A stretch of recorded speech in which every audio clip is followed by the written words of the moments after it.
별의별 문화가 다 있는데요. 그 중에서 거의 모든 분들한테 물어봐도 이게 거의 초고다, 초고봉이다 싶은 문화가 있습니다. 남아메리카 북쪽에 네. 야노마미족이라는 종족이 있는데요. 얀노맘이죠. 예, 그 아마존 열대 우림에 사는 종족입니다. 자, 이렇게 생긴 분들인데, 자, 이들에게는 과연 어떤 독특한 문화가 있을까요? 지금 거의 사람 살인까지 했는데 거기서 더 이해가 안 간다고요? 네. 자, 이 부족이 가지고 있는 굉장히 이해 안 되는 그 문화는 바로 남성들이 여성에 대해서 굉장히 폭력적인 문화입니다. 네? 때리는 정도가 아니라 뭐 몸에다가 구멍을 내고 칼로 막 찌르고 불로 막 지지고 이런 일이 상시적으로 예, 남자가 여자가. 왜요? 그래서 이제 인류학자들이 오랫동안 관심을 가지고 연구를 했습니다. 그 중에 이제 여성 인류학자들이 하나 있었는데 이분이 가서 인터뷰도 하고 조사를 하다가 이제 야노마미족 여성들이 물어보는 거예요, 이 사람들한테. 당신은 왜 상처가 하나도 없냐? 네. 남편이 너를 안 사랑하니? 이런 얘기를 하는 거예요. 사랑하면은 상처가 있어요. 예, 이제 그런 식으로 받아들이는 거죠. 남편이 때리는 게 사랑해서다. 왜 도대체 이 남성이 여성에 대한 폭력이 용인이 되는, 용인 정도가 아니라 이제 받아들이는 문화가 형성이 됐을까요? 자, 그 문화인류학자 마빈 해리스라는 분이 이제 이런 설명을 했습니다. 이 사람들이 사는 지역이 이제 남아메리카 열대우림이라고 말씀드렸잖아요. 네. 나무가 굉장히 빽빽하고 또 풀도 되게 무성하게 자라는, 빨리 자라는 지역입니다. 여기서는 이제 농사 짓기가 되게 어려워요. 네. 또 뭐 목축을 하려니 풀밭도 없고, 그래서 뭐 나무 열매라든지 뭐 근수 안 나가는 동물 사냥해서 간신히 이렇게 먹고 살아가는 지역인데 식량 확보가 어렵다 보니까 이제 싸움을 많이 하는 거예요. 근처 부족들하고 전쟁을 하는 거죠. 그래서 이 야노마미족 남성들은 항상 늘 화난 상태로 있어야 되는 거예요. 그래야 이제 바로 나가서 격렬하게 싸움을 할 수가 있으니까. 준비된 전사여야 되는 거죠. 근데 여성이랑 무슨 상관이 있어요? 그래서 이제 남자들끼리 치고받고 하면 전투력 손실로 이어질 수 있으니까 조금 네 해가 덜 될 것 같은 아이나 여성, 뭐 노인 이런 사람들한테 폭력을 행사하는 거죠. 비겁해. 어쨌든 이제 이 여성들은 뭐 잡혀가서 죽는 것보다는 이게 낫다. 이런 식으로 이제 생각을 하는 건데, 뭐 어쨌든 이제 이 여성들에게 부족의 남성들은 뭐 나를 사랑해줘서 그런 행동을 하는 거로 받아들여질 수 있는 상황인 것이죠. 근데 저런 현상은 우리 현대사회에서도 보잖아요. 왜 그 남편이 부인에게 굉장히 폭언하고 그다음에 굉장히 억압적인데 부인이 오히려 계속 좀 꾹꾹 눌러서 그런 걸 참아내는, 옆에서 보기 안쓰럽고 약간 미련해 보일 정도로 대부분 이렇게 생각하는 거죠. 남편이 나는 홀로 고군분투하고 있다, 가정을 위해. 그리고 부인도 우리 남편만 홀로 고군분투하고 있다. 네, 그러니까 홀로 고군분투한다라는 생각을 양쪽 다 가지고 있으면 그게 폭언 넘어서 폭력, 그리고 그게 정당화, 심지어는 애정, 네, 애정의 표현, 이렇게 둔갑하는 악순환 벌어진다라고 많이 생각하거든요. 근데 절대로 고군분투, 한쪽만 고군분투할 수 없잖아요. 그럼요. 네, 그러니까 제가 보기에는 한쪽의 일만 가치가 평가되고 있기 때문에 이런 일이 벌어지는 게 아닌가 싶어요. 물론 문화적으로 그럴 수밖에 없는 상황이었겠지만. 네. 만약에 우리가 이제 이 사람들을 뭐 미개하다 이렇게 단정을 짓고 양성은 평등하고 폭력은 어떤 경우에서도 허용돼서는 안 됩니다. 그래서 양성 평등한 전사가 됐어요. 그러면 이제 전투에서 예전처럼 열심히 용맹하게 싸우기가 힘들겠죠. 자, 이렇게 이제 가치관이라는 것은 문화에 따라서 상당히 많은 부분이 결정이 됩니다. 우리가 이제 다른 문화를 쉽게 평가할 수 없는 이유기도 하고요. 다음은 남성과 여성이 가장 평등한 북유럽으로 가보시겠습니다. 자, 이들은 철저한 사회복지와 함께 높은 성평등 지수로도 유명한데요. 이 사람들은 이제 행복도도 가장 높은 나라들로 꼽히고 있습니다. 자, 북유럽 사람들이 왜 평등해졌고 행복해졌느냐? 북유럽은 과거 바이킹들이 살았던 지역입니다. 자, 바이킹은 8세기 후반부터 나타나기 시작해서 11세기 한 중반까지 유럽 전역을 말 그대로 이제 탈탈 털었던 강도단입니다. 자, 북유럽은 옛날부터 사람들이 별로 살기 좋은 환경이 아니었어요. 춥고 농사도 잘 안 되고 동물도 키우기가 힘들고, 그래서 별로 많지 않은 사람들이 근근하게 살아갔던 지역입니다. 근데 한 8세기경서부터 약간 기후가 따뜻해져요. 전 세계적으로. 그러면서 이제 인구가 늘어납니다. 인구가 늘어나는데 이제 북유럽의 경제로는 이게 감당이 안 되는 거죠. 그래서 먹을 게 없으니까 털러 가는 거예요. 자, 이런 경제 형태를 약탈 경제라고 합니다. 자, 그래서 이 이제 약탈 군들이 원정대가 떠나고 나면은 마을이 비잖아요. 마을의 뭐 치안이라든가 생계를 담당해야 되는데 이거를 여성들이 했습니다. 또 이제 어떤 경우에는 여성분들 중에서도 또 남자들보다 힘 더 세시고 운동 잘하는 분들 계시잖아요. 이런 분들은 원정도 같이 가고. 자, 이렇게 옛날부터 북유럽 사람들은 남성과 여성이 구별 없이 생존을 위해서 싸워왔던 문화입니다. 그래서 기본적으로 이런 생각이 이제 성평등 지수가 높은 이유의 바탕에 있는 것이고요. 재밌는 게 북유럽 성씨 있죠, 성. 성씨에서도 굉장히 재밌는 현상이 있는데 그 왜 아이슬란드 축구 대표팀 이름 보면은 다 무슨 손 다 이렇게 이름이 붙어 있어요. 뭐 에릭손, 올라프손, 맞아요. 뭐 구스타프 손. 자, 이게 다 누구 아들이라는 얘기입니다. 그래서 여기는 이 씨족 개념이 아니라 아빠의 이름에 아들이면 손, 딸이면 도터를 붙여요. 아, 진짜네, 썬 도터. 자, 왜냐하면 남편들이 자꾸 죽으니까 원정 가서 못 돌아오고 그러면은 지역사를 위해서 또 결혼을 해서 또 아이를 낳고 그럼 이제 전 남편 성을 붙여줄 수는 없잖아요. 이 남편의 이름을 따서 이름을 붙여주고 자, 그러니까 이제 남성 여성의 지위가 굉장히 평등해질 수밖에 없는 거죠. 최근 유명해진 북유럽의 문화가 있습니다. 여러분 들어보신 분들 많을 텐데 전 세계 인터넷을 달궜던 일명 스웨덴 게이트. 스웨덴은 집에 친구가 찾아와도 밥을 안 준다. 봤어요. 엄청 놀랐죠. 왜? 이런 사례도 있었는데요. 점심 때쯤에 이제 친구네 집에 갔어요. 그래서 뭐 얘기하고 놀다가 갑자기 친구가 나갔다 온대. 네. 갔다 오나 보다 했더니 한참 안 들어와요. 그래서 나가서 얘 어디 갔나 찾아보니까 밥 먹고 있어. 친구 놔두고요? 같이 먹지, 왜? 빈정상해요. 네, 빈정이 팍 상하는데. 자, 사실 대부분의 문화에서 친구 접대는 되게 중요하잖아요. 네. 뭐 어느 나라나 이런 문화가 있습니다. 뭐 숟가락 하나만 더 넣으면 되지 여기 앉으세요. 이렇게 밥 드시고 또 사우디아라비아 같은 나라는 이제 이런 공익 광고가 나왔었다고 해요. 인구 조사하면 이제 공무원들이 가호 방문하잖아요. 가택 방문.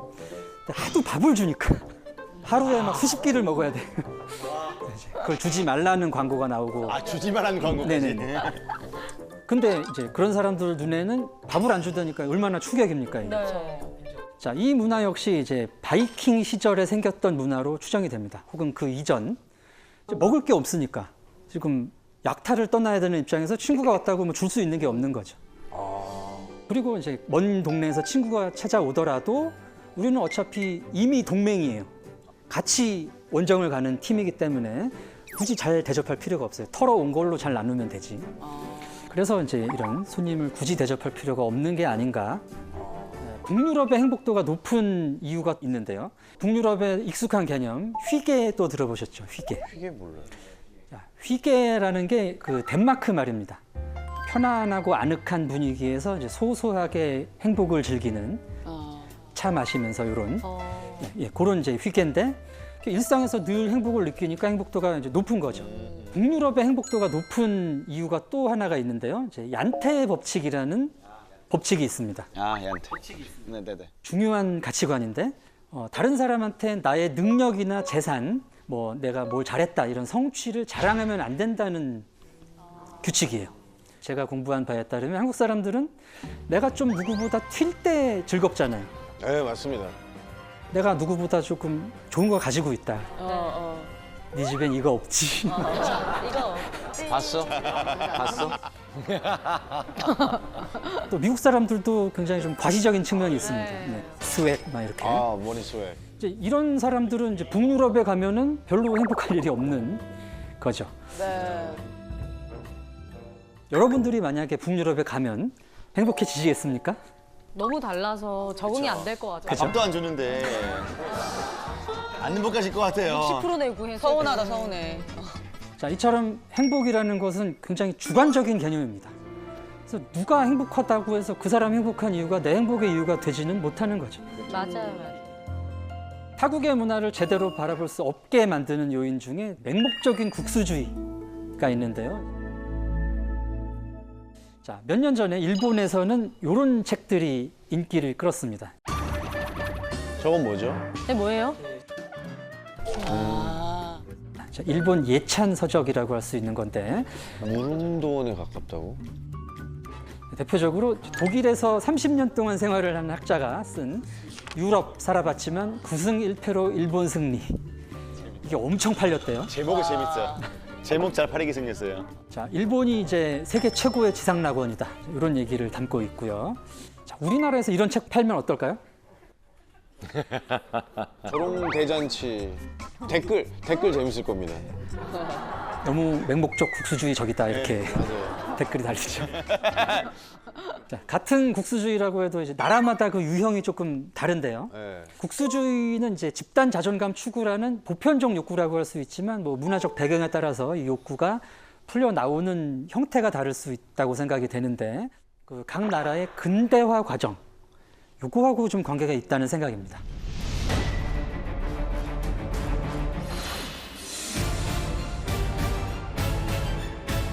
자, 이 심층 심리학적인 내용으로 말씀을 드려볼 텐데 부친 사례라는 모티브가 있습니다.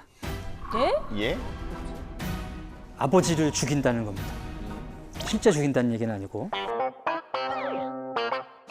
이 아버지가 쉽게 말하면은 기성세대 또는 이제 전통 이런 거죠. 그래서 이제 부친 사례라는 거는 이 사회에서 존재하는 기성세대나 전통을 거부하고 내가 내 정체성을 찾겠다 후속 세대가 이런 의미를 담고 있어요. 자, 일본을 먼저 살펴보겠습니다. 근대화 과정에서 보면 일본은 전통을 그대로 계승한 나라입니다. 아버지를 죽이지 않았어요. 맞아. 가업도 많이 물려받고. 그래서 메이지 유신을 해가지고 이 지배층만 교체가 됐고 네. 뭐 일왕도 그냥 있고 뭐 귀족 사람들이 그냥 직업만 바꿔가지고 네. 일본 지배층이 됐죠. 그래서 이제 일본 사람들은 그대로 살았더니 잘 살고 그래서 우리가 최고다 이런 생각을 하는 거예요. 근데 이제 어느 시점부터 일본의 국제적 위상이 점점 이제 하향 곡선을 그리기 시작합니다. 경제 성장률도 떨어지고 뭐 엔화의 구매력이라든가 뭐 주가 상승률, 교육 환경 뭐 등등. 자, 근데 일본 사람들은 이런 상황을 변화시키는데 굉장히 부담을 갖습니다. 왜요? 아버지를 죽인 적이 없어요. 변화를 크게 해본 적이 없기 때문에 이때는 어떤 식으로 변화를 해야 될지는 밑그림을 그리기가 상당히 어려운 거죠. 그래서 이제 과거에서 전해져 오는 거를 유지를 하면서 우리가 좋았던 기억을 유지를 해야 되니까 저런 예찬서적 같은 것들이 나오는 게 아닐까 생각이 됩니다.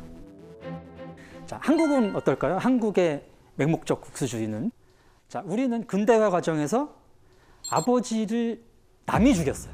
네. 일제강점기를 겪으면서 우리 힘이 아닌 외세의 힘으로 근대화를 이루었습니다. 자, 그래서 이제 한국 사람들은 근대가 되면서 굉장히 자존심이 많이 상했죠. 항상 이게 혼동입니다. 어디서부터 어디까지가 아버지인지. 그래서 늘 그 전통과 현대 그리고 미래가 아주 첨예하게 충돌을 하고 있습니다. 그럼 바꿔야 된다. 아니다. 이건 지켜야 된다. 바꿀 때는 굉장히 또 격렬하게 바꿉니다. 맞아, 맞아. 봤더니 저렇게 하던데 하면서 맞아. 갈아치우죠. 평가가 계속 극과 극입니다. 어떤 분들은 이제 우리가 최고다. 이 정도 했으면 대단하다. 아니다. 이건 나라도 아니다. 우리가 그렇게 좋은 나라일 리가 없다. 막 이런 댓글들이 막 번갈아 가면서 달립니다. 맞아요. 진짜 양쪽 다 있어요. 그리고 또 하나가 있는데요. 항상 그게 붙는 거죠. 그 튜브에 보면은 세계인이 논란 뭐 세계인이 감탄했다. 이런 이제 수식어가 붙는 거죠. 많이 봤어요, 이런 영상들. 맞아요. 항상 또. 그래서 뭐 이제 이런 부분도 지나친 부분은 좀 경계를 해야 되겠지만 제가 생각할 때는 워낙에 오랫동안 좀 쪼그라들어 있던 자존심이 회복되는 과정인 것 같아요. 그다음에 중국의 국수주의입니다.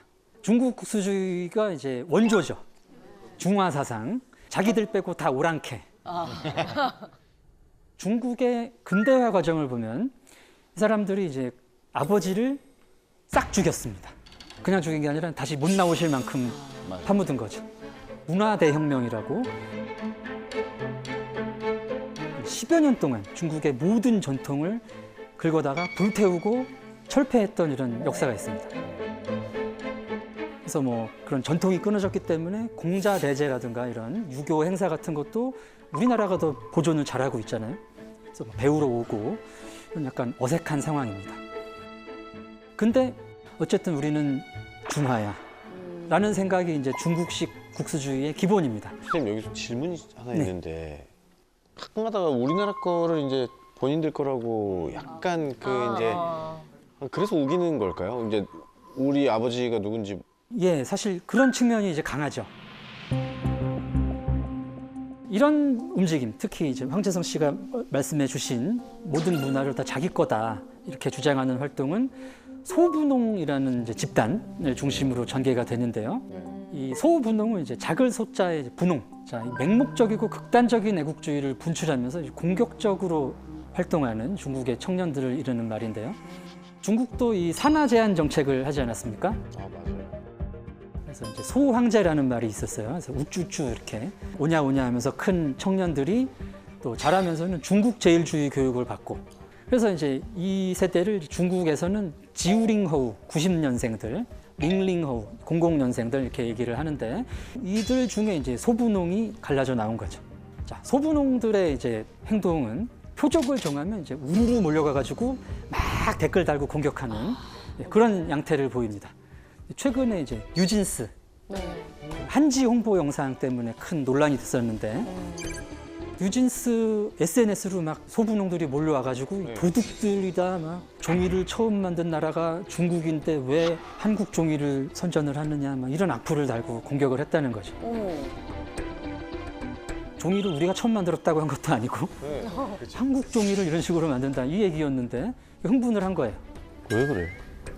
몇 년 전에 또 이제 몇 년 전에 2020년 10월에 BTS가 한미 양국의 우호 관계에 기여한 개인이나 단체에 수여하는 벤플리트상이라는 것을 받았습니다. 상의 그 성격상 당연히 이제 한미 관계에 대한 얘기를 한 거죠. 네. 한미 양국이 함께 겪었던 이 고난의 역사와 뭐 6.25 때라든가 이때도 이제 소분홍이 출동을 했어요. 왜 한국 전쟁 당시에 중국군의 고귀한 희생은 언급하지 않느냐? 아이고. 어디부터 잘못됐는지 모르겠는데 그걸 왜 우리가 기려야 되죠? 침공받았는데 아, 그래서 이 사람들이 역사 교육을 좀 너무 중국 위주의 얘기만 보고 듣는구나라는 생각을 하게 됐습니다. 자, 이제 중국 얘기가 나온 김에 이제 중국 사람들에 대한 궁금증을 문화심리학적 관점에서 몇 가지 더 말씀을 드려보도록 할 텐데, 자, 여러분들 평소에 중국 사람들에 대해서 뭐 궁금하셨던 거 있으신가요? 저는 이제 좀 친하게 지냈던 중국 친구 있었는데요. 자기 친구가 결혼한다고 그래서 프로포즈 할 때 뭐 좀 행사 좀 도와달라고 했었어요, 저한테. 그래서 한 번 그 친구하고 만났어요. 뭐 이런 거 해야 되나 저런 거 해야 되나. 나는 미안한데 이런 거 좀 힘들 것 같고 저런 거 될 것 같다 했는데 갑자기 기분이 상해하더라고요. 그러니까 약간 거기는 뭔가 좀 도와주기로 했으면 끝까지 다 도와줘야 되고 약간 너가 도와주기로 했잖아. 약간 이런 거 좀 있었던 것 같아. 그래서 그 친구는 실제로 한 몇 달 동안 연락 안 됐어요. 상처받았구나. 저도 이런 비슷한 얘기를 들었어요. 예를 들어 중국에서 살 거면 친구 한 명만 잘 사귀어도 진짜 모든 걸 다 할 수 있다고 그랬어요. 다 해주는구나. 해주려고 다 자기 가족보다 더 해준다고 하더라고요. 맞습니다. 그 중국은 아까 그 관의 영향력이 구석구석 잘 못 미쳤다고 말씀을 드렸었잖아요. 네. 그래서 이제 어떤 문제가 생기거나 내가 해결할 일이 있으면 내가 알아서 해결을 해야 됩니다. 자, 그때 이제 도움을 받을 수 있는 관계가 관시라는 건데요. 이제 관계라고 그냥 번역을 하는데 그냥 일반적인 대인 관계가 아니라 굉장히 밀접하고 친밀한 관계입니다. 그래서 말 그대로 모든 걸 다 해줄 수 있는. 그래서 아마 이제 줄리안 씨 친구 같은 경우에는 그걸 기대하고 얘기를 했는데 나는 여기까지만 해줄게. 그러니까 이제 상처를 나름 받은 것 같아요. 서운했네. 관시라고 생각했는데 이게 내가 잘못했네 내가. 이거 관치를 생각해보니까. 혹시 조선시대에 진짜 많이 사용하던 연려라는 말이 있는데요. 연려 그러면 무슨 생각이 떠오르세요? 은장도로 이렇게 와 이런 게 열려 아니에요? 그렇습니다. 뭐 그런 것도 있습니다. 너무 그 속박을 하지 않았나 여자들을. 맞습니다.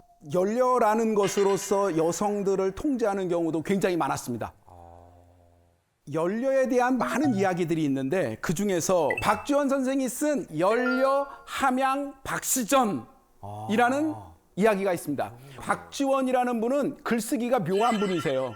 당대에도 이분이 글을 아주 요즘 말로 하면 요사스럽게 묘하게 쓴다고 혼나셨던 분이 박지원 선생님이세요. 확인하셨어요? 그거를 문체반정이라고 하죠. 정조임금이 불러서 되게 이게 뭐야? 너 심할 썼어 와 라고 했던 일이 있을 정도로. 박지원 글쓰기의 가장 중요한 핵심은 말을 다 하면서도 말을 안 하고요. 네. 말을 안 하면서도 말을 묵직하게 하는 겁니다. 생각하게 하는. 그래서 제대로 읽지 않으면 거의 본질을 찾아낼 수가 없습니다. 와, 글을 어떻게 쓰셨길래? 바로 어떤 식으로 글을 썼는지에 대한 가장 기가 막힌 예가 바로 연려 함양 박시전. 연려 함양 박시전은 크게 세 도막으로 나누어져 있습니다. 첫 번째 도막은 서문, 두 번째 도막은 엽정 굴린 이야기, 세 번째 이야기는 진짜 함양 박씨 이야기. 이렇게 세 도막으로 나눠져 있습니다. 우선 첫 번째 이야기를 들려드리도록 하겠습니다. 아, 다른 거구나. 어느 높은 대갓집이 있었어요. 아들 둘이 고위관직이었습니다. 그 집에 홀로 사시는 어머님이 계셨습니다. 어느 날 아들 둘이 그 집은 안 되지 않을까? 그 과부가 있었다는데 하면서 자기들끼리 말하는 거를 들은 거예요. 그래서 어머님이 불러서 묻습니다. 너희는 지금 무슨 이야기를 하고 있느냐? 그랬더니 어떤 사람을 임용하는 관직에 올리는 문제를 이야기하는데요. 그 집안에 선대에 과부가 하나 있었는데 뭔가 좀 소문이 안 좋습니다. 그래서 그 사람을 올리지 않고 그 사람을 삭감하려고 합니다. 라고 했더니 어머님이 뭐라고 그러시냐면 남의 집 깊은 귀중에서 일어난 일을 니들이 어떻게 아느냐 했더니 소문으로 들었습니다. 허허 하면서 어머님이 품속에서 동전 하나를 딱 꺼내요. 왜요? 이 동전을 봐라 했더니 동전이 얼마나 손때가 묻고 얼마나 달았는지 글씨도 너무 주물러서 글씨도 좀 지워졌어요. 이게 바로 네 애미를 살린 부적이다. 무릇 과부라고 해서 어찌 정욕이 없겠느냐. 나는 잠이 오지 않는 밤이면 그 동전을 꺼내서 뚜루루루루루 굴리고 뛰어가서 동전을 쥐고 이러기를 새벽닭이 울 때까지 밤새도록 하였다. 그래서 동전이 살았어. 네.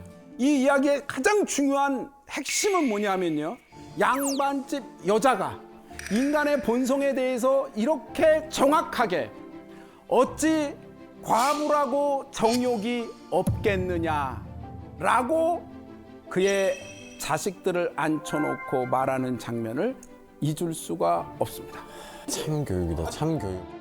바로 너희의 어머니인 나도 평생을 이렇게 수절하며 사는 것이 너무나 고통스럽고 괴롭고 정말 인간적인 기본적인 이런 것이었다라는 이야기를 이야기하는 겁니다. 조선시대에도 다시 재혼할 수 있었습니다.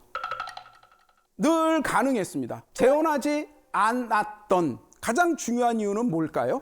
그거 아닙니까? 정절? 약간 유교 사상이 정절을 강조했기 때문에 거기서 벗어나면 안 된다라는 생각으로 사회적 문화가 그러니까. 그렇더라도 우리 삶이라는 건 말이죠. 네. 아무리 규칙이 있어도 우리가 살고 싶은 욕망대로 살게 되어 있어요. 하긴 김진사도. 정답은 다시 결혼한 재혼한 부인에게서 난 자식은 벼슬할 수 없도록 경국대전에 규칙을 만들었습니다. 아, 법이 있었구나. 양반들이 벼슬살이에 나갈 수 없다는 얘기는 결국 죽는다는 얘기고 아무것도 할 수 없다는 얘기입니다. 와. 자식들의 앞길을 막게 되는 문제가 되기 때문에 절대로 이렇게 하지 못하게 했던 거죠. 무서우면 무서워. 자, 두 번째 도망 얘기는 이런 겁니다. 실제 있었던 얘기입니다.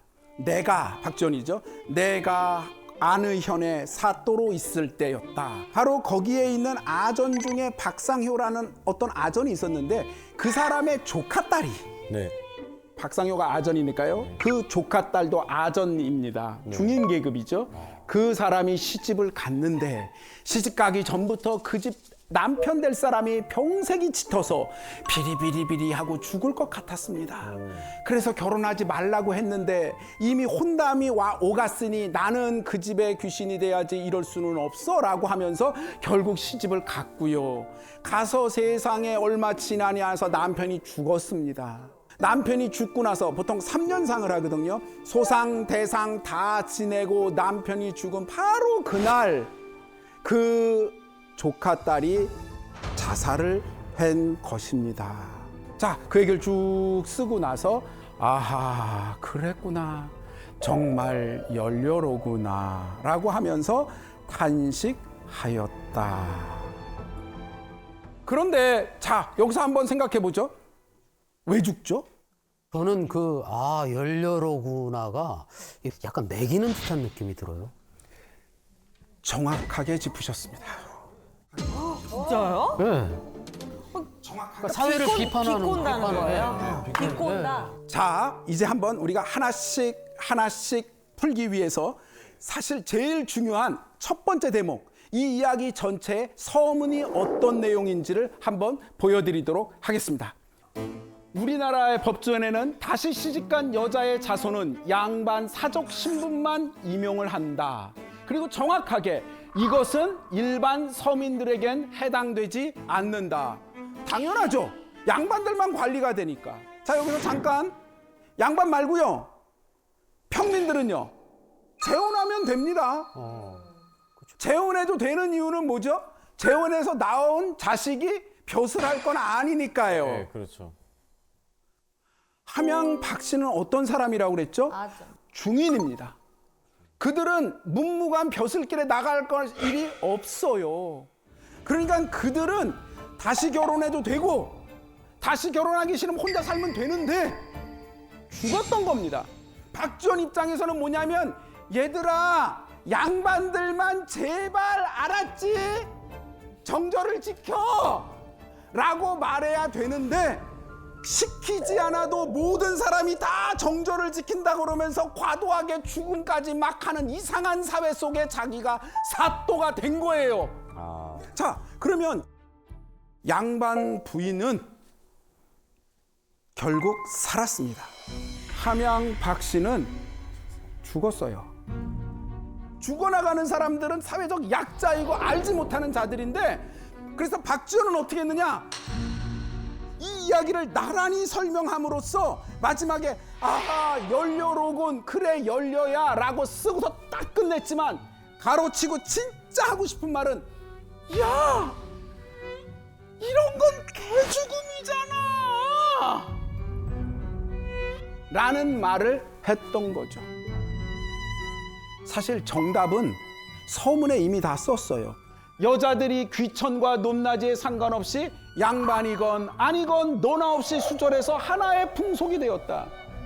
그러면서도 마치 극락을 밟는 것으로 여긴다. 정말 모질고 지나치다. 왕자 호동이 옥저라는 지역에 사냥을 나갔다. 그런데 갑자기 낙랑국의 왕이 군사들을 우르르 몰고 와서 호동을 보고서 하는 말이 그대의 얼굴을 보니 범상치 않구나. 어찌 북쪽 나라의 신령스러운 임금의 아들이 아니겠는가. 잘생겼구나. 낙랑공주와 호동 왕자 할 때 호동 왕자. 호동이 이름입니다. 호동이라는 말은 잘생긴 사람이란 뜻이에요. 그러니까 딱 보고서 내가 보니까 너 고구려 대무신왕의 아들인 호동이겠구나 라고 알아보고서 그 사람을 데리고 돌아와서 낙랑국에 데려옵니다. 그리고 나서는 어떻게 되냐면 자신의 딸인 낙랑공주와 결혼을 시켜요. 그리고 호동이 다시 본국으로 돌아갑니다. 고구려에 돌아가서 어느 날 편지를 씁니다. 자신의 부인인 공주에게. 내가 너희 보물창고에 있는 자명고와 자명각을 찢고 부순다면 내가 예를 다해서 너를 나의 부인으로 받아들이겠지만 그렇지 않다면 너는 아무것도 아니다. 이런 식의 편지를 씁니다. 그랬더니 낭낭공주가 어떻게 되냐? 몰래 거기 들어가서 북을 찢고 그리고 나팔의 주둥이를 부셔가지고 소리가 나지 않게 한 다음에 연락을 합니다.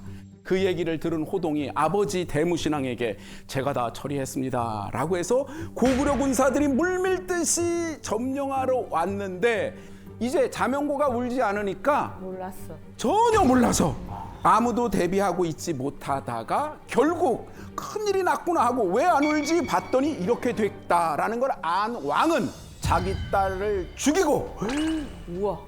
성을 나가서 항복했다. 결국 그걸로 낭낭국은 패망하고 말았다라는 얘기입니다. 사랑 얘기가 아니네. 그러네. 가슴 아픈 사랑 얘기라고 알고 있는데. 지금 그 이야기 속에는 어떻게 봐도 사랑 이야기는 없습니다. 아니 그럼 호동이 일부러 그렇게 접근을 한 건가요?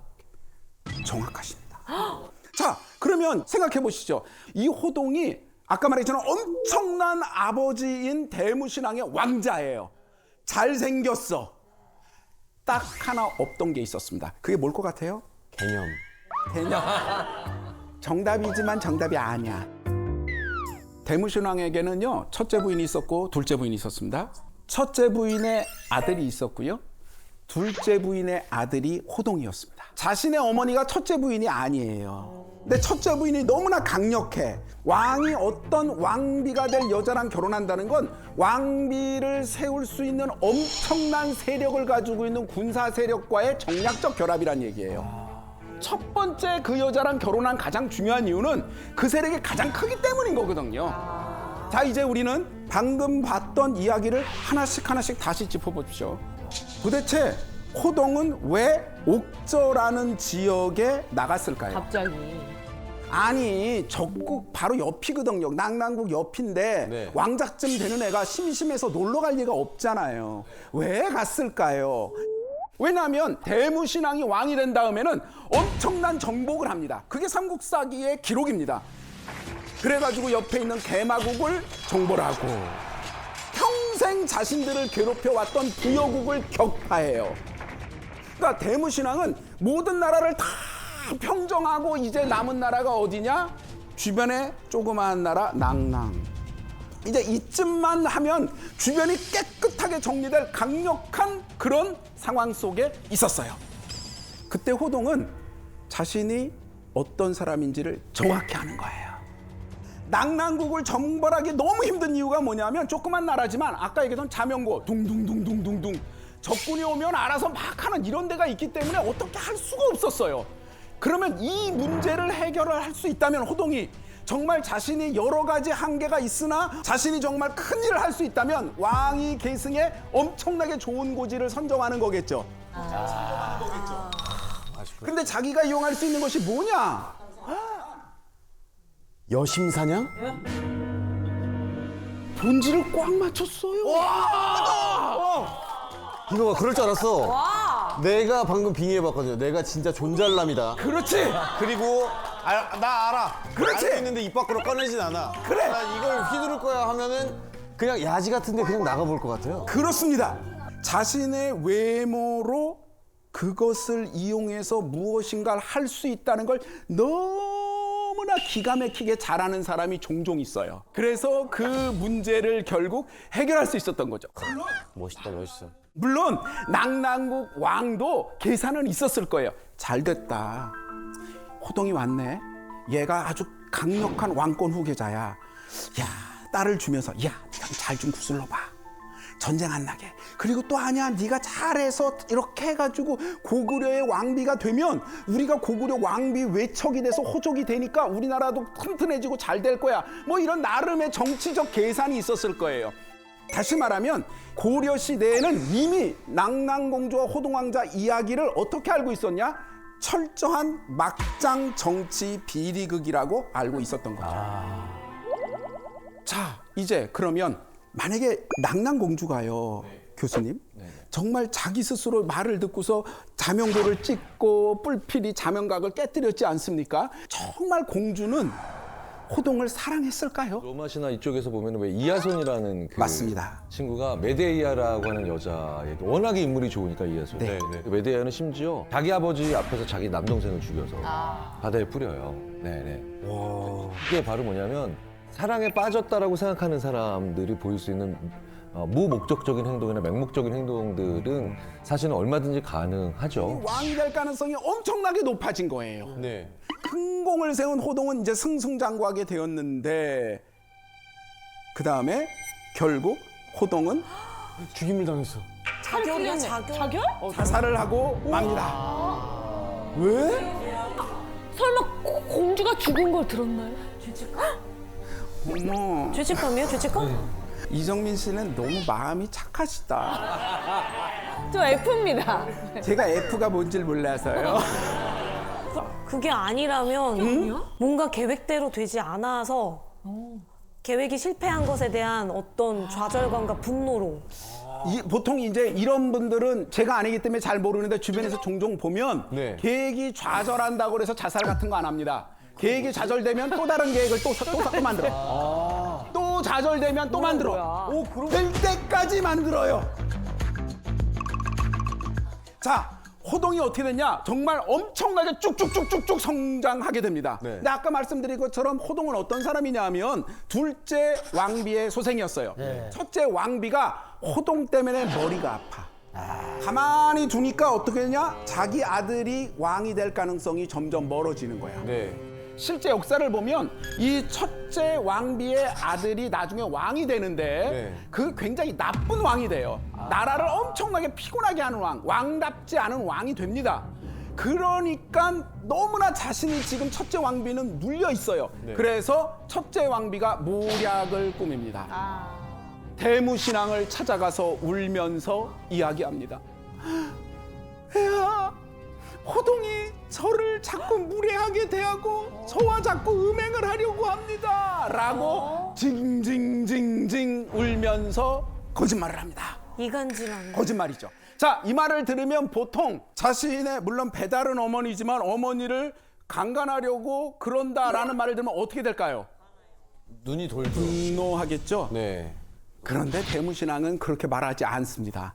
오히려 이 부인을 향해서 너는 호동이 다른 사람의 소생이라고 하여서 미워하는 것이냐? 라고 본질을 정확히 짚어서 이야기합니다. 알고 있었어. 아니 생각해보면 너무 당연합니다. 호동이 그런 일을 할 필요가 없어요. 왜? 가만히 기다리면 자신에게 모든 게 올 텐데 그런 무리수를 왜 둬요? 왕비가 어리석네. 그런데 믿지 않으니까 자 부인은 승부수를 띄웠잖아요. 그래요? 죄송합니다. 그리고 갈 수는 없는 거야. 뭐가 더 있겠지. 울고 불며 아니에요. 제가 가만히 있을 테니까 몰래 숨어서 보세요. 그러면서 더 극단적으로 밀어붙입니다. 뭐야 어떻게 해, 이 결말? 그렇게까지 하니까 왕이 생각하지 않을 수가 없습니다. 정치적 판단을 해야 됩니다. 이거는 부모와 자식의 문제가 아닌 겁니다. 네. 첫째 왕비의 세력과 낙랑국 격파로 모여서 인기가 올라가는 호동의 세력과의 경중 중에서 누구를 선택할지를 고민해야 되는 문제고 결국 어떻게 선택하느냐? 첫째 왕비 쪽을 손을 들어주게 됩니다. 그래서 죽으려고 하니까 주변의 친구들이 말합니다. 아니, 너 그런 일 없잖아. 억울하잖아. 좀 말씀을 드리지. 내가 만약에 그런 말을 한다면 첫째 어머님을 해코지하는 게 아니냐. 이게 무슨 효겠느냐. 그런 식으로 말했지만 근데 사실은 잡혀서 고문당하고 그 능욕을 당하고 심지어 자기 세력 전체와 자신의 친모까지 해코지를 당하는 일을 겪느니 나 하나 혼자 죽는 것이 택할 수 있는 가장 최선인 거죠.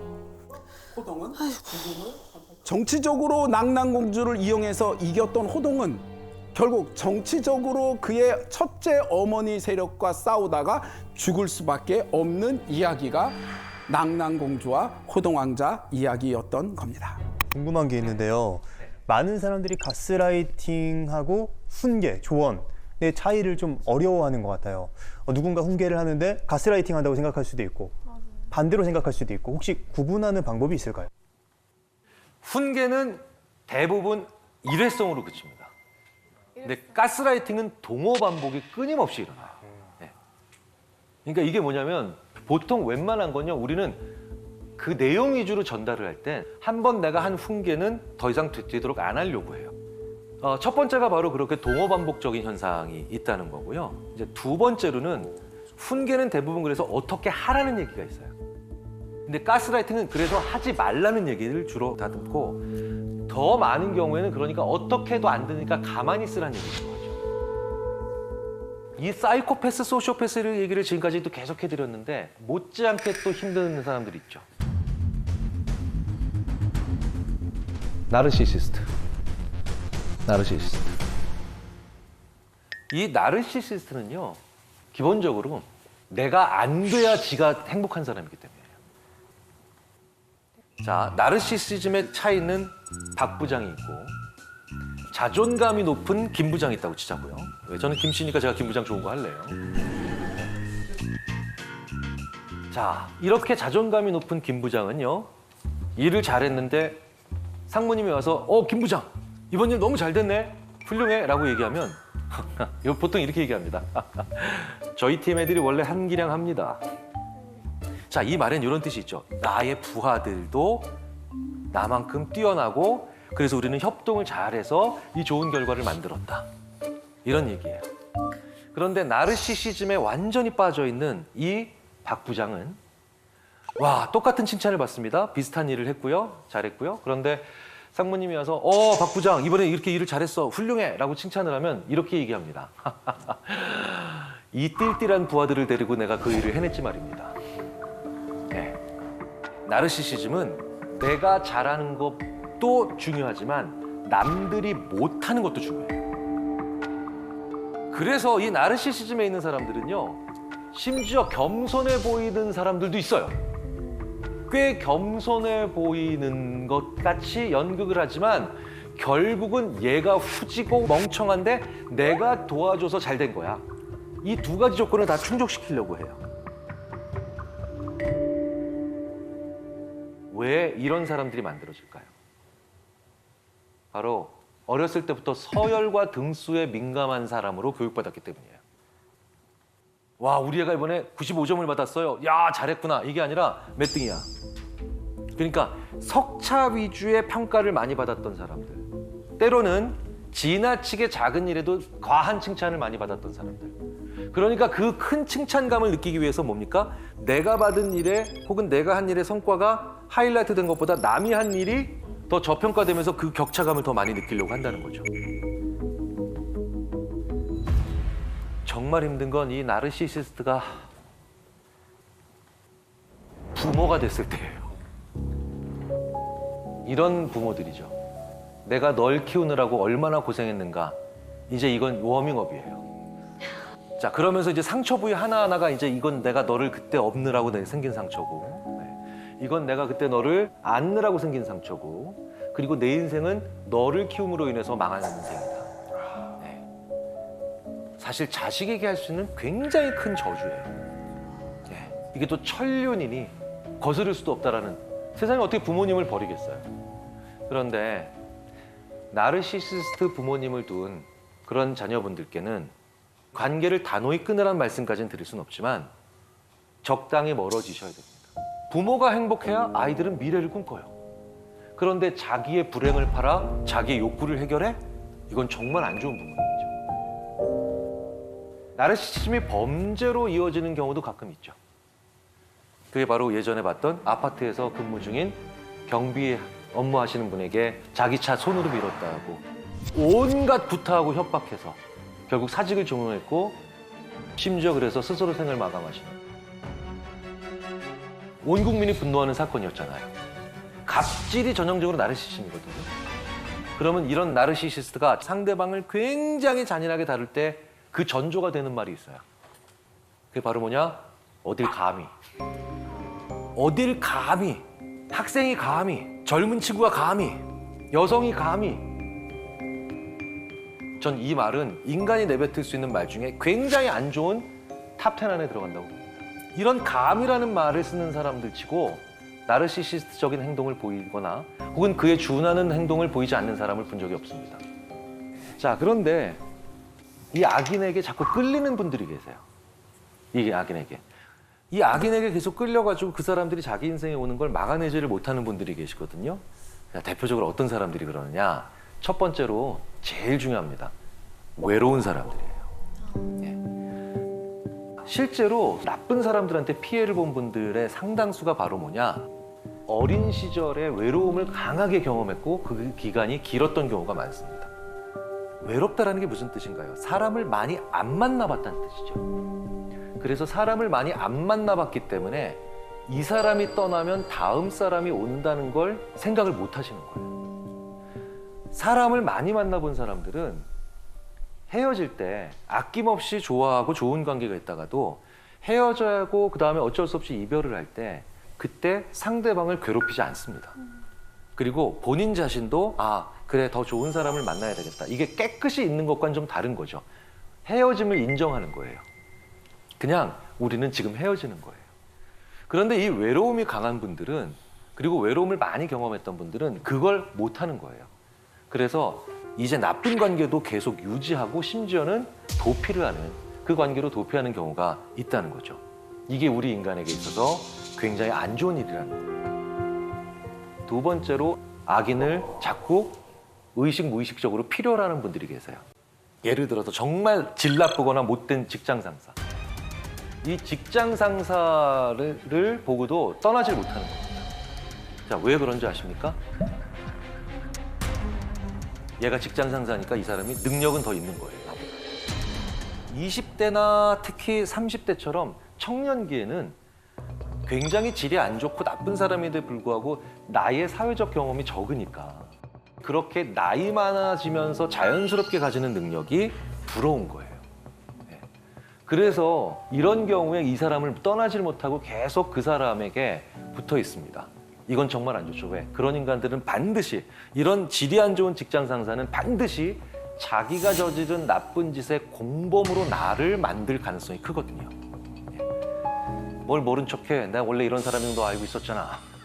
다 알면서 왜 이래? 예, 이런 사람들.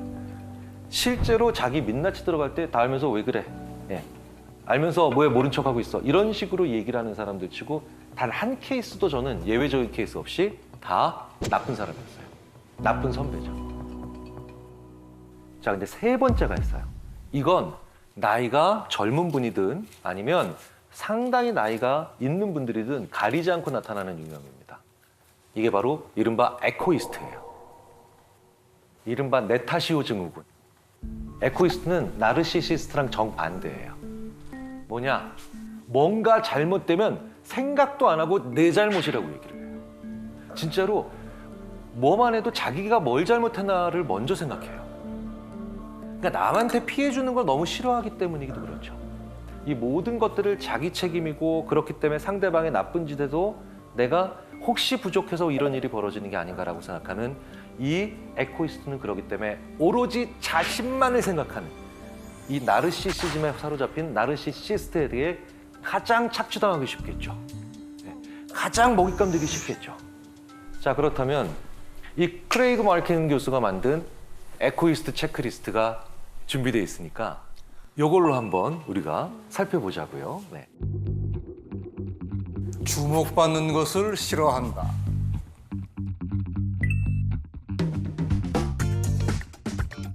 네. 문제가 발생하면 내 탓부터 한다.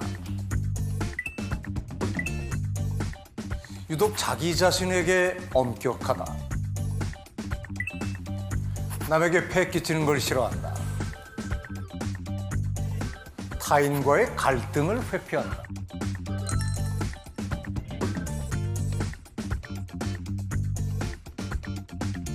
자, 여기서 5개 이상 나온 분들 한번 손 들어주십시오. 네. 네. 보세요. 벌써 한 30%, 20에서 30% 정도 손 드셨잖아요. 내리시고요. 그러니까 크레이그 마르킨 박사에 의하면 이분들이 선하고 양심 있고 착하고 심지어는 엄격한 자기 기준이 있어서 열심히 사는데도 문제는 나르시시스트에게 무언가 착취당할 수 있는 그런 위험을 많이 안고 계신 분들이라는 거예요. 네. 그러니까 이제 보편적이고 그다음에 당연히 정상적인 사람들은 이 에코이스트인 분들을 보면 나보다 더 양심적인 사람이다 라고 생각하면서 위해 주려고 하고 그리고 그분들이 좀 더 잘 될 수 있도록 도와주려고 하는데 이 나르시시스트는 이런 분들을 보면 진짜로 왜 진짜로 속으로 이제 쾌재를 부르는 거예요. 오늘 드디어 하나 발견했다 라고 하면서 이렇게 악인에게 자 우리도 때로는 나쁜 짓 할 수 있거든요.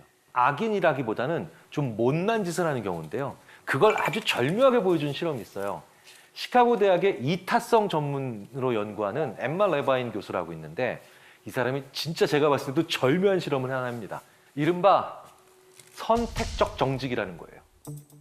일정 금액을 두 사람이 나눠 가지는 상황이에요. 자, 그런데 1부터 9까지의 숫자가 적힌 카드 중 랜덤으로 하나를 뽑아야 돼요. 뽑았을 때 홀수가 나올 수도 있고 짝수가 나올 수도 있죠.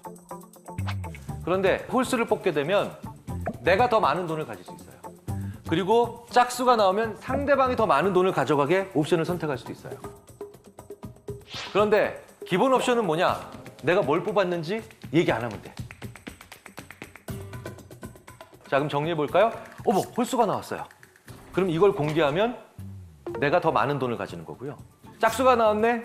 아이고, 이걸 공개하면 상대방이 더 많이 가지는 거예요. 공개한다는 건 솔직히 얘기한다는 거죠. 어떤 거 뽑았어? 몰라. 안 가르쳐줘. 그러면 동시에, 그러니까 양쪽이 다 균등한 금액을 가지는 겁니다. 자, 결과가 어떻게 나왔느냐?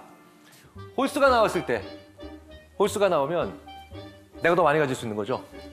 사람들이 75%가 솔직해집니다. 이게 무슨 얘기입니까? 홀수 나왔다? 라고 얘기를 하는 거예요. 그쵸? 근데 짝수가 나왔어요. 몇 퍼센트가 진실을 얘기할까요? 단 18%만 짝수가 나왔네? 라고 얘기를 한다는 거예요. 선택적 정직이죠. 그쵸? 자기한테만 유리할 때만 정직해지는 사람들이 있어요. 자, 그러면 이렇게 선택적 정직이 우리 사회에 많아지면 결국은 뭡니까? 정직하다라고 뽐내면서 사실은 이기적인 사람들, 그런 사람들의 수가 더 많아지겠죠. 그러면 선택적으로 정직하지 않고 자기한테 불리해도 정직할 수 있는 사람들에 대한 우리가 존경과 예우가 있어야 되죠. 그 사람들이 누구예요? 대부분의 경우 내부 고발자 아닐까요? 그래서 꽤 많은 심리학자들이 그 사회가 내부 고발자를 대하는 자세를 보면 그 사회의 수준이나 정의의 정도를 알 수 있다라고 얘기를 하는데 그런 면에서 우리는 정말 아직도 좀 갈 길이 있다는 생각을 좀 합니다. 세 번째로 우리가 악해질 때가 의외의 순간이 있어요. 자, 이거 그냥 지나갈 수 없죠. 준비하십시오. 자기도 모르게 못난 행동 나와서 정말 민망해졌다. 저는 배가 고프면 배고파라는 얘기만 거의 한 10만 번 한다는 얘기를 많이 들어요. 남의 얘기를 아니 화는 안 내는데 남의 얘기를 안 들어요. 계속 배고프다는 네네. 얘기만 해요. 배고파. 밥 먹자, 배고파 이 얘기만 계속해요. 네네네. 훨씬 낫네요. 저는 실제로 화를 내거든요. 근데 또 반대로 해서 전 배부르면 바로 온순해져요. 그래서 대판 부부싸움을 한 2시간 한 적이 있었는데 유학 시절에 비빔국수에다가 계란 3개 딱 넣고 만들어주니까 제가 또 먹으면서 그래 뭐 별일 있어? 바로 풀어지니까 그날 밤 제 아내의 일기에 적혔더라고요. 단순한 것, 딱 이렇게. 대부분 사람들이 못난 짓 할 때 나중에 이제 이런 느낌이죠. 아, 내가 그때 왜 그랬지? 바보처럼. 대표적인 게 바로 그게 지쳐있을 때입니다. 지쳐있으면 사람들이 자주 했던 못난 행동, 즉 습관, 사실 좋은 습관도 마찬가지지만 습관이 나오거든요. 그래서 사람들이 지쳐있을 때 면접 들어가면 그렇게 습관들을 보여줘요. 오후 3시 넘어서 면접 들어온 이 지원자들은요. 이성과 논리는 멀쩡한데 그래서 대답은 잘하는데 진짜 특이한 행동들을 보입니다. 10명 중에 3명이 들어오자마자 다리를 꽈요. 이게 이분들 습관이에요. 10명 중에 2명이 들어오자마자 턱을 대고 자기가 면접을 진행해요. 10명 중에 1명은 나가면서 불을 끄고 나가요. 이게 습관이에요. 그건 예의 바른 거 아니에요? 이건 좋은 습관이네. 좋은 습관이네요. 좋은 습관이네요. 네, 못난 짓이 아니네. 우리나라에 왜 보복운전, 난폭운전이 많으냐? 지쳐있는 상태에 들어가서 운전을 하기 때문에 그런 행동들을 누르지를 못하는 거예요. 보통 회복 탄력성이라는 게 있어요. 회복 탄력성 좋은 사람이 진짜 좋은 사람인 게 왜냐? 이 사람들이 나쁜 짓을 잘 안 해요. 회복 탄력성이라는 게 뭔가요? 좌절이 일어나도 다시 좀 올라오는 거죠. 근데 회복 탄력성이 떨어지는 사람들은 그러니까 뭡니까? 한번 좌절이 오거나 실패를 하게 되면 더 이상 올라갈 수 없을 거라고 생각하니 거기서 부정한 일이 저질러져요. 지쳐있을 때 비윤리적인 일들이나 아니면 나쁜 못된 짓들이 나오잖아요. 그러면 회복을 잘 시켜야 되는데 회복이 잘 안 된다는 느낌이 언제 만들어지느냐? 시간이 없다. 기회는 없다. 특히 한국 사회는 너무 시간이 없다라는 얘기를 많이 해요. 너무 기회는 마지막이라는 얘기를 많이 해요. 네. 저는 이거의 가장 대표적인 게 바로 대학교 들어가는 나이를 만 19살로 못 박아놓고 그리고 난 다음에 19살 넘어서 20살에 들어가면 one fail, 재수예요. 재수가 영어로 번역도 힘들어요. 재수를 영어로 표현하기가 되게 어렵다니까요. 우리가 너무 피로했다는 거 한 번쯤 생각해 볼 필요가 있죠. 아, 화내는 거 제가 말씀을 드릴게요. 저도 이제 부부싸움 뭐 많이 하고 아이들한테도 많이 하는데 결국 화낸다는 거, 부부싸움도 화내는 거죠. 저는 부부싸움 할 때 늘 거울을 등집니다. 저는 거울을 등짐으로 인해서 제 아내는 저랑 싸우면서 저한테 화내는 자기 모습도 보게 돼요. 사람들이 자기 화내는 모습에 되게 낯설어해요.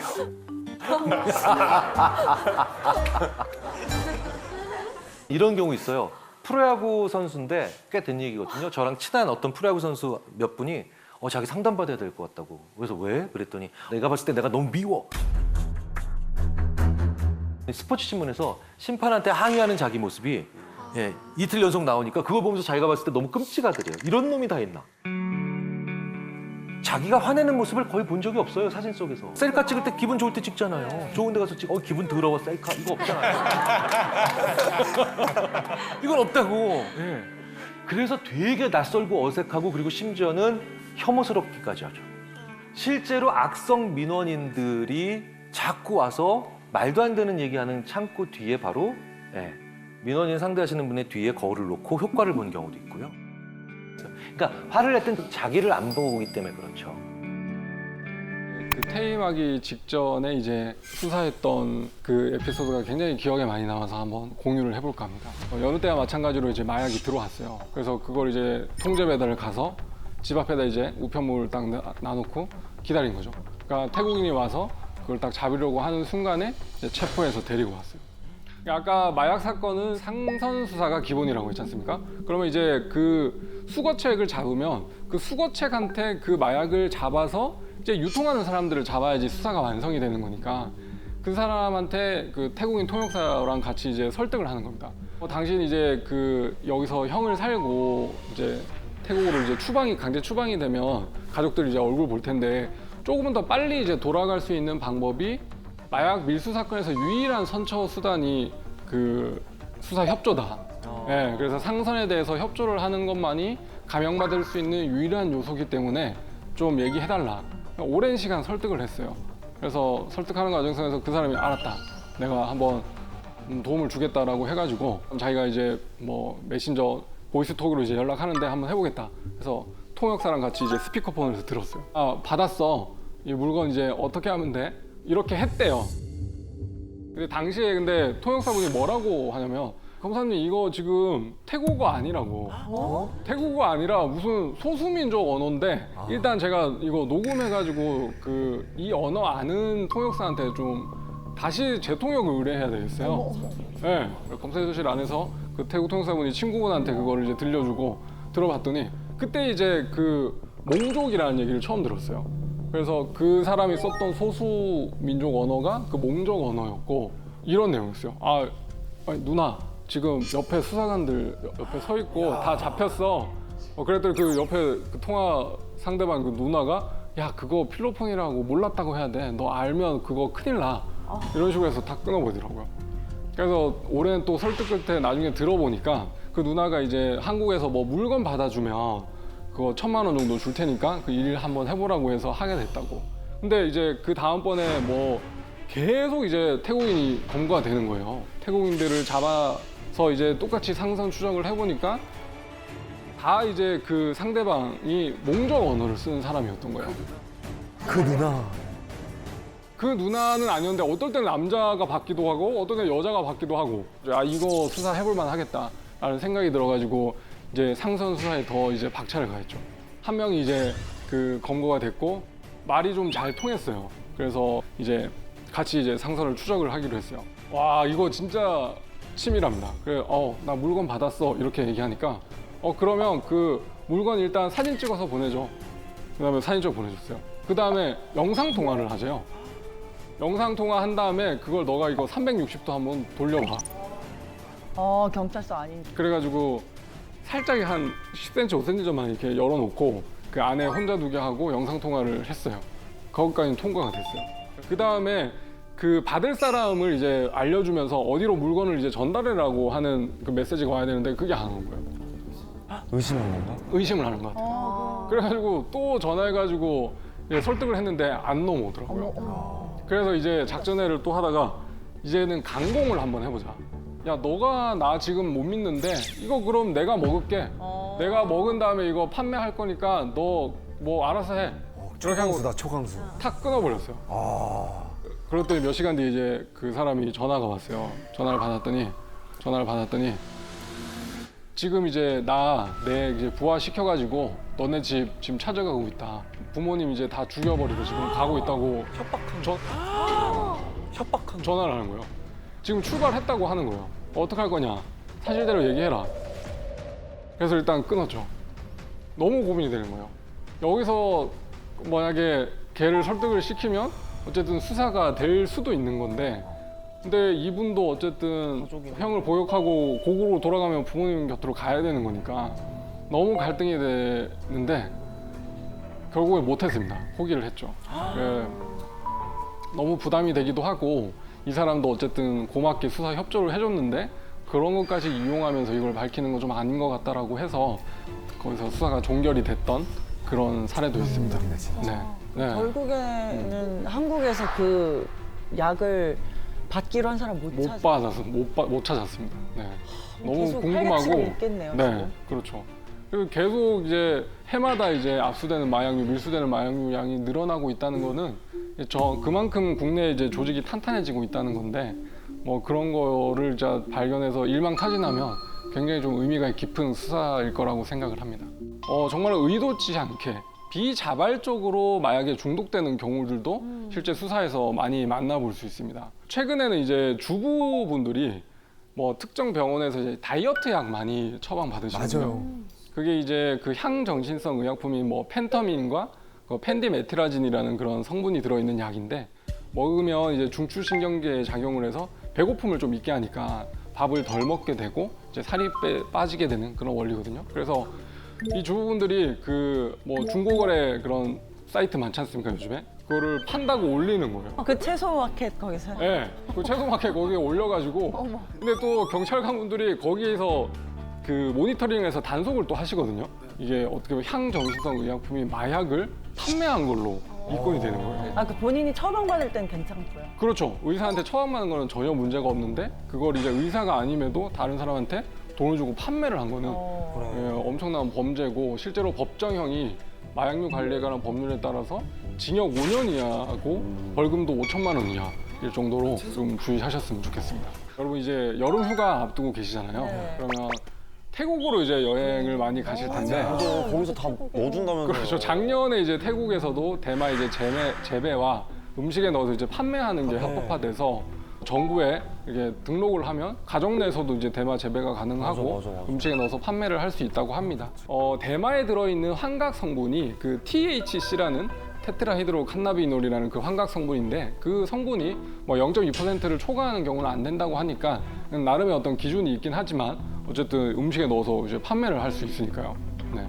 제가 예전에 그 검찰에 이제 있을 때 태국인 마약 사범들도 이제 수사를 많이 했었는데 이 태국인들이 이제 집단적으로 이제 거주를 하고 있으면서 많이 취급하는 마약 중에 야바라고 있어요. 야바. 네, 뭐 이게 뭐 미친 약이라고 하던데 번역하면 새빨갛게 생겼어요, 알약처럼. 근데 이제 이건 그 태국에서도 이제 필로폰이 상당히 고가니까 그 필로폰과 그 카페인을 좀 확정해서 필로폰 함량을 낮춰서 가격을 좀 저렴하게 판매하는 마약이 있는데 그 야바 단속을 하다가 어떤 그 집에 들어가게 된 거예요. 근데 주거지를 압수수색 해보니까 대마 막 이파리가 막 한가득 이렇게 발견이 된 거예요.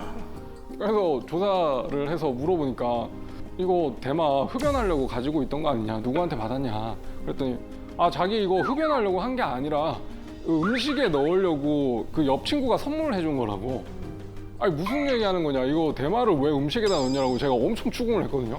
근데 진짜 음식에 넣었다는 거예요. 뭐 고수도 아니고. 예. 그래가지고 아 저는 그 작년에 뉴스 보고 아 정말로 이게 대마가 음식에 혹시 사용될 수 있겠구나 태국은. 그래서 그 사람한테 너무 뭐라고 했던 게 좀 미안했던 그런 순간도 있었어요. 아니 근데 저희가 네. 만약에 태국 여행을 갔는데 그분들이 혹시라도 음식에 그럴 수 있어요. 나 대마를 넣어서 우리는 모르고 그냥 먹으면 어떻게 되는 거예요? 모르고 먹었다면 문제가 안 되지만 그 알고도 먹었다라면 그거는 처벌될 수가 있어요. 근데 그걸 어떻게 증명해요? 몰랐죠. 모르고 먹었다. 네, 어떻게 그렇죠. 아 섞어서 그거는 나오니까 뭐 따로 나오는 것도 아니고. 사실 우리는 어떻게 생겼는지도 모르잖아요. 대마를 넣은 음식점에는 이제 표시를 하게끔 돼 있던데 그러면 그 식당에서 그 음식점에 이제 대마 표시가 돼 있는 자료를 입수를 한다면 고의를 또 입증을 할 수는 있겠죠. 우리 형법은 그 속지주의뿐만 아니라 속인주의를 채택하고 있어서 한국 사람이 다른 외국에 나가가지고 이제 마약류를 투약을 하더라도 우리나라 형법과 마약류 관리에 관한 법률이 적용되기 때문에 태국에서 알고도 그렇게 먹었다면 대마 이제 섭취로, 흡연으로, 투약으로 처벌될 수 있다는 거죠. 그럼 단 한 번을 먹어도 처벌 대상이 되는 거예요? 뭐 한 번 투약했다라고 해도 대마 같은 경우에는 소변에서 최장 한 달까지 이제 검출이 되니까 여행 갔다 왔는데 그때 원한 관계에 있는 사람이 저 사람 대마 든 음식 먹었어요라고 이제 제보를 해버리면 한 달 안에 이제 소변 채취되면 처벌될 수도 있는 거죠. 네. 근데 좀 무섭다.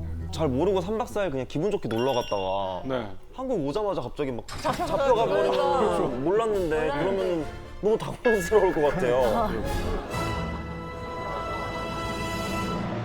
그러면 우리는 어떻게 하면 이 마약과의 전쟁, 범죄와의 전쟁에서 승리를 할 수 있을까요? 그 형량을 좀 완전 세게 높이면 안 되나요? 뭐 형량도 그냥 한 번 투약한 사람도 크게 아주 징역 막 10년씩 이렇게 하고. 중국 같은 경우에는 사형까지 가잖아요. 마약 투약하면. 네. 이 밀수사범들 중에는 뭐 왜 해외에서 이제 형을 복역하고 이제 국내로 이제 강제 추방되는 경우가 역으로 또 있거든요. 그런 분들의 해외 판결문을 받아보면 비슷한 사안이면 우리나라는 한 징역 8년 정도 나오는 사안이라면 거기는 뭐 18년, 26년 이렇게 나올 정도로 약한 면이 있는 것 같습니다. 근데 한편으로 그런 사례를 보면서 이게 마약이라는 게 뭐 처벌만 한다고 이게 정말로 단약이 될까? 이게 의지만으로 안 되는 사람한테 계속 벌만 준다라고 그렇다고 벌을 안 주자는 얘기는 아니지만 그것만이 능사는 아닌 것 같다.